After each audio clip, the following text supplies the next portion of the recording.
How do we show that we owe him something and we want to return? He saved us. He doesn't want anything from us. But it is in the way of these holy ones. They say, what we give you now, start giving to other people. You understand? They are not there to say, you owe us, we did this for you. But what they've given you, they say, now, give it to other people. Try to help some other person around you. Doesn't matter who it is. Say, that way, you will, that will show that you understand what we did. That will show that you understand us. That will show that you understand what our work is. And that will bring you closer to the way of Allah and His Prophet, because that's what they do. Don't just take it for yourself. Simple example I give you. You owe a person a lot of money. Your whole life is ruined now because you owe someone. Then along comes someone saying, take this. I'm not asking for anything in return. So he saved your life. Instead of your life being ruined, now you're saved. Not only that, with whatever that has given you, you start making more money on top of it. Business.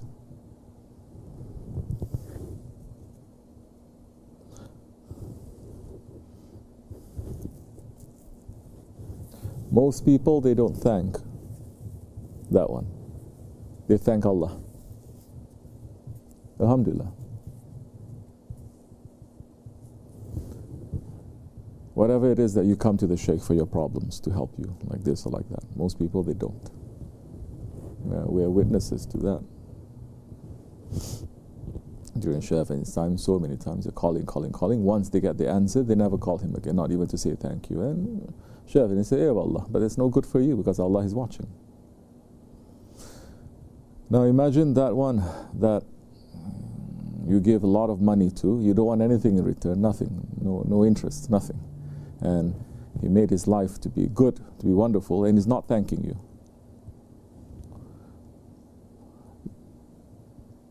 How upset your Lord is going to be. Even if he thanks your Lord, but you're not thanking the one who has helped you. Allah is saying, I'm not going to accept your thanks. And some people, they take that and they start making business. They say thank you. And they give you, like for example, one bowl of dates. You understand? Say thank you. It's sunnah, right, to give dates, so they give you one bowl of dates. You understand? Especially Pakistanis. This kind of thing Turks will never do.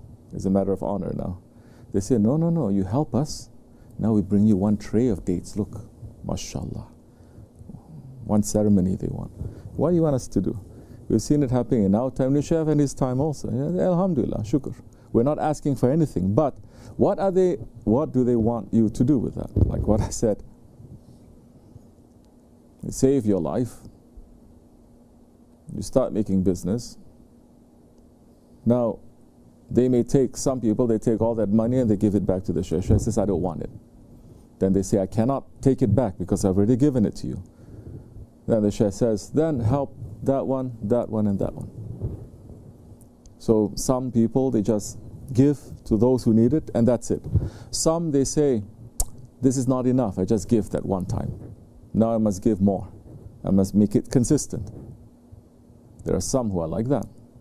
And there are some who are, now they don't just take what the Shaykh is giving them and they're living in comfort and in ease.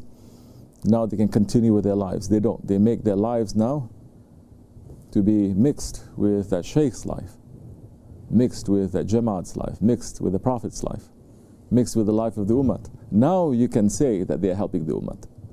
Before, so many people, they say, I want to be rich, I want to study, I want to go to high level so that I can help the Ummah. No, you only help yourself and your family. That's why we hear weird things these days, saying sadaqah and zakat, first we must give to our family. What happened? You become like Vatican? You become like those unbelievers who say first we must... No, it is the Ummah. If everything is according to his family, then this faith is not going to reach past the Ahlul Bayt too. Or everything that is owned. But if anything, the law is you cannot give it to your successors. You have to spread it to the rest of the Ummah. And so some people, they are understanding a little bit more. They make their lives to be more mixed, and they know, okay, the Shaykh, now we're not just looking at him sitting down there making zikr. We say, what is he doing? What is he thinking? What is he being busy with?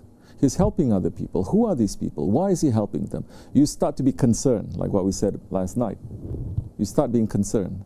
You're not only concerned about yourself and being selfish. Oh, alhamdulillah, he helped me and I'm okay. You start to be concerned about what he is concerned about. Then that time you can say, my heart is here, although my body is not here, my heart is here. How you know that you are concerned? You will feel pain when he feels pain. You'll be happy when he is happy. You'll be sad when he feels sad. You'll be upset when he feels upset. That's when you know your heart is with that one. Not just words. These days some people say, no, my heart is here, I'm not here. You don't feel pain, you feel nothing. You feel nothing. Because we went through all of that, but we're looking at you, and you're still the same, but you're claiming something else. Don't claim. Don't claim. That whole hadith that we quoted in the khutbah is about that. People claiming, I did this, I did this, I did this, and I did this. And Allah is saying, you're a munafiq, and Allah will call you to be a witness against yourself. So don't say, my heart is here. Your heart is here when you are one body. Your heart is here when you feel pain, when you know exactly what is happening. Even if you don't know, you feel it. And the believer, even if when he feels, he doesn't stop there. He must do something, right? A believer doesn't just feel, I feel that there's something happening and everyone is very sad. Huh? I feel it too. Oh, subhanallah, you feel. What do you want? A medal? Then you must do something. You cannot do this. You must try to do that or the other thing. This is when you say you are in association, in sohbat. If not, you're not in sohbat. You're not. You're just claiming. There are people who are not in sohbat when they are here. There are people who are not in sohbat but claiming that their heart is here when they are not here. But there are people who are in sohbat when they are here, and there are people who are in sohbat, their hearts is here when they are not here. They are concerned. They want to know. They want to feel. They want to know everything.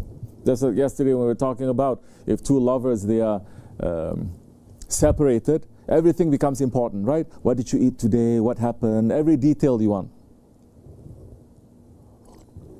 All these examples Allah subhanahu wa ta'ala is giving us and showing in very simple ways for us all to understand.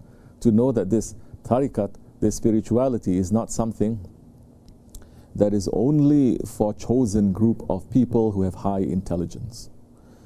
If anything, tariqat is showing, once you want to enter into tariqat, you hold on to a shaykh, your intelligence must be the first thing that you have to kick out. Your intelligence has to. Real shaykhs. This is the way of Hizr alayhi salam. This is not the way of Musa alayhi salam. This is the way of Hizr alayhi salam, that even Hazrat Musa has to stop judging and thinking in his way. Of course, these kinds of words people are saying, you're making Islam to be backward, you're making Islam to be non-intelligent, you're making tariqat to be a cult, but you don't have enough mind. People who say that, they don't listen to everything, they don't look at everything, they only look at that part. For those kind of stupid people who have no words to say to you, we don't want to waste anything. This is for intelligent people. What it means when first thing intelligence has to go. It doesn't mean you become stupid. It means now stop using your own limited capacities of thinking, of understanding, of looking at things. Don't use only that. If you use only that, and if that was great, you would not be here. If that was giving you safety and fulfillment and happiness, you will not be here. You are here meaning that there is something, there is a knower above what you know. So be prepared to at least put that aside a little bit. Read yourself and read your book to say, I always make these mistakes. These are the habits that I make. And these habits are because of the way I think, because of the way I feel, my attitude, my intelligence, everything. So these are habits. Put it aside a little bit. Try to have the habit, as Allah is saying, be with the Salihin. Try to have their habits, their ways of thinking a little bit, their understanding a little bit. Even if it's something, especially if it's something that challenges you. You believe that to be your whole life to be like this. But you meet this group of people, they are good, they're doing everything, but they believe the opposite. First thing you have to do is to say, this is interesting, let me see what they think. Not to be, as majority of people saying, because they do this, everything is wrong. That's how they judge our Shaykh. Shaykh Effendi can do 1,000 things right.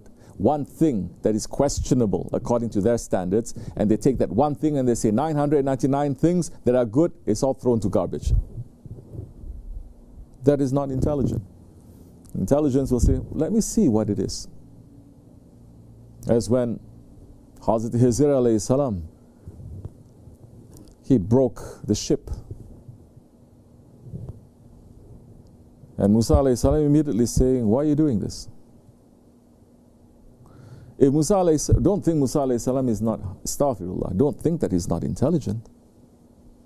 He's representing intelligence. Book intelligence. If he had thought a little bit, he would have known not only the reason that is on the surface, because to break the ship so that the king is not going to use that boat that is belonging to believers to attack other believers. But he will also understand what is the meaning of that incident underneath and what is it saying about himself. As Hizr alayhi salam, Awliya Allah say, he continues to say, you have doubt about that broken boat, but this is because you never finish from that experience that you have when your own mother put you into that boat and it sailed. You had faith then. Then what happened?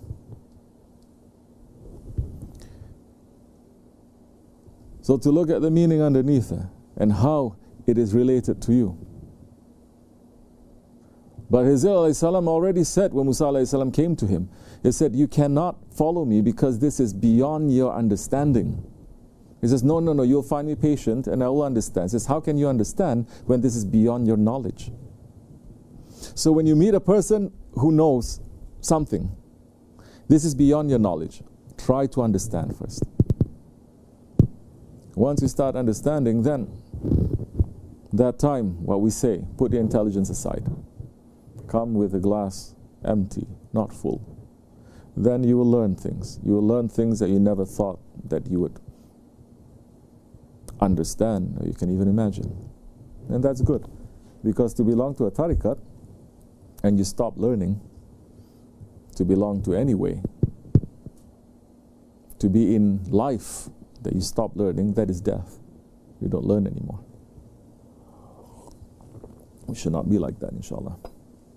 So, person come and help us, save us. Sahaba-i-kiram, what did they do to show their thankfulness to the Holy Prophet ﷺ?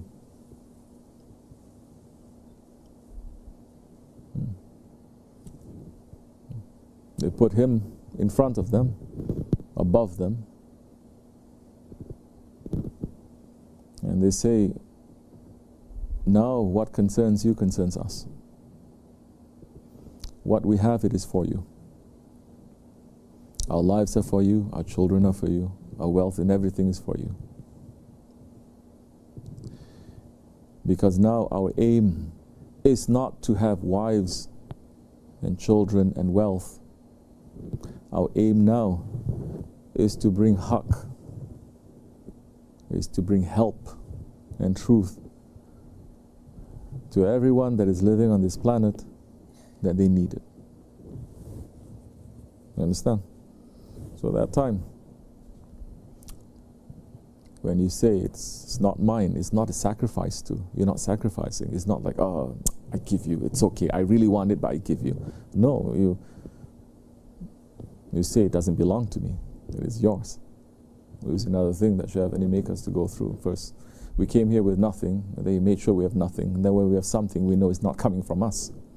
It's coming from him. How can we say it belongs to us when it's from him? You understand? Now it's a matter of honor. Tell me this is un-Islamic. This is Islam. It doesn't belong to us. Of course you have to. You have to use it, because our aim is not just to collect, our aim is now to help. So be concerned, inshallah. There's also the question that people asked yesterday. We're far away, what do we do? Be concerned. Then you will find a way. Your intelligence will kick in. Because then that time you're going to say, oh, how can I ask such a silly question also? Because the answer is right there, if I only sit and think about it for 2 seconds. Astaghfirullah. May Allah accept our weak service, inshallah. Al-Fatiha.